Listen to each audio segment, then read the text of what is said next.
I'm Adam Watson. I'm Julian Watson. This is the Dark Center Mafia Power Hour. Today we're going to be taking a look at Sandman Mystery Theater, Sleep of Reason, issue number 1. You ever read any of the Sandman Mystery Theaters? I don't think so. It went quite a while under its original iteration, which was written by Matt Wagner. I don't know if it had the same artist through the whole thing or not. This is a 5-issue miniseries. Wasn't released recently, but it was more recently than that, right? Right. So, Sandman Mystery Theater is following the adventures of Wesley Dodd, who's the original Sandman, the Golden Age Sandman that appears long before Neil Gaiman's Sandman, but which Neil Gaiman worked into the Sandman series, you know? Yeah. It's where the mask and the gun come from. So it opens up on a Family Guy ad. I couldn't give a shit about that. What about you? No. All right. The story begins with Wesley, and she says they're not married, so I don't know what to call her. His longtime girlfriend, I guess. I guess. And I think her name's pronounced Diane. It's a weird spelling of it, but I think that's how it's supposed to be spelled. Yeah. It's cool artwork. It's just like pencils with colors. Yeah. There's no actual inking, I don't think. I've done this with a few of my comics. This is probably one of the better outcomes of that. Yeah. Sometimes it's tricky to do because it can make the pencils look really muddy. Oh. But I actually think it looks pretty damn cool in this. Right. All right, yeah. So they're in Afghanistan in 1997. And yeah, they're just basically enjoying life. Very much in love. And then some guys come up and try to kidnap her. They think he's rich. I don't know enough about Wesley Dodd to know if he's actually rich or if they just think that because they're in the business of kidnapping people. Whatever the case, they're giving him 3 days to come up with $5 million. If it takes him 4 days, then she's dead. Now, I know he's got some superhero friends that are really rich. Yeah. He could probably have Batman wire him some money, or Ted Kord. Ted Kord's rich too.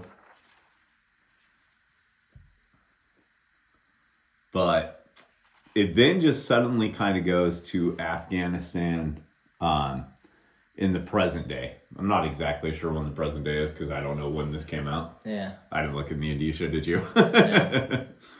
But now it's wartime in Afghanistan, so we can kind of see what time period this is. Yeah. This ad do anything for you? No. No, this type of games don't do anything for me either. What about this one? No. Nah, me neither. So the basics of the story that are going on here is that there's a photographer who's shooting scenes as like people are getting shot. Yeah. And he doesn't really seem to give much of a shit. No.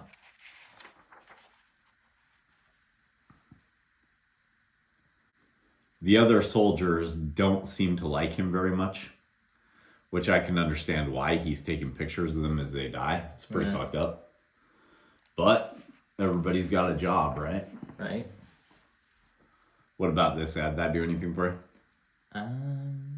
Not really. Not really? I do like the Metal Gear Solid games. Yeah.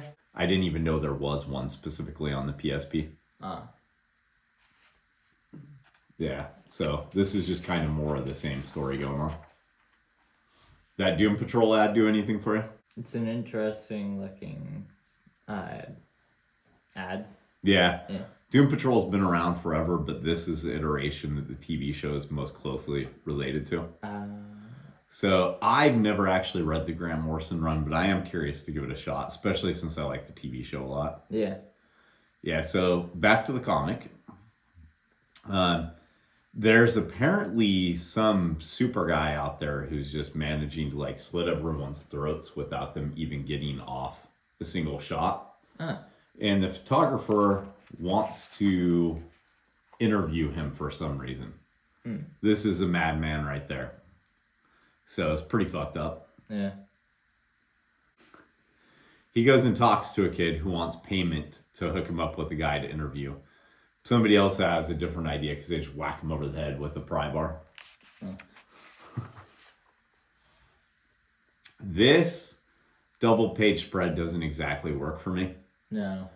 It's kind of muddled with what you're supposed to be looking at, but what didn't work for me the most is I wasn't sure what the reading order was. If I was supposed to go from here to here or here to here. Turns out you are supposed to go from here to here to here to here to here.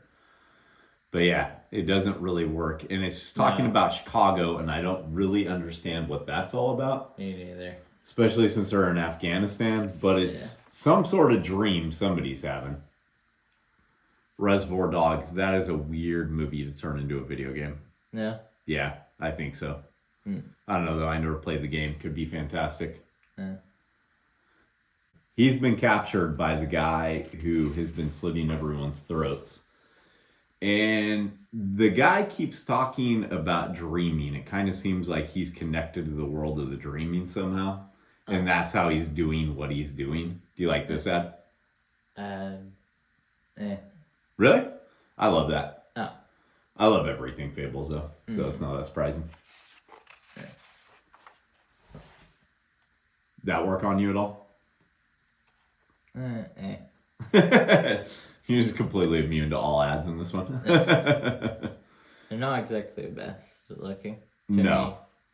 So they give him a choice that if he just documents the death of the soldiers that are coming to save him, then he'll get to live. But instead, he tries to attack one of them. So they toss him into a room, and you can probably see there's a gas mask behind him, right? Right. So while he's there, something starts talking to him. And then we get an ad for Testament. There are a shit ton of ads in this comic. Yeah. Every page you turn. What do you think of that one? It's alright. I want to read that comic. I haven't read it yet, but I own like half the series already or something. So I'm going to give it a read. Yeah. So then we go back to Wesley in 1997. Don't know why exactly, but that's where the story takes us back to.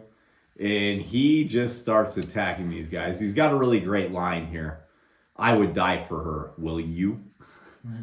And then just goes wholesale psychotic. Yeah. And starts attacking these guys. I think this guy is supposed to be the same guy who's slitting everyone's throat. Do you? Maybe.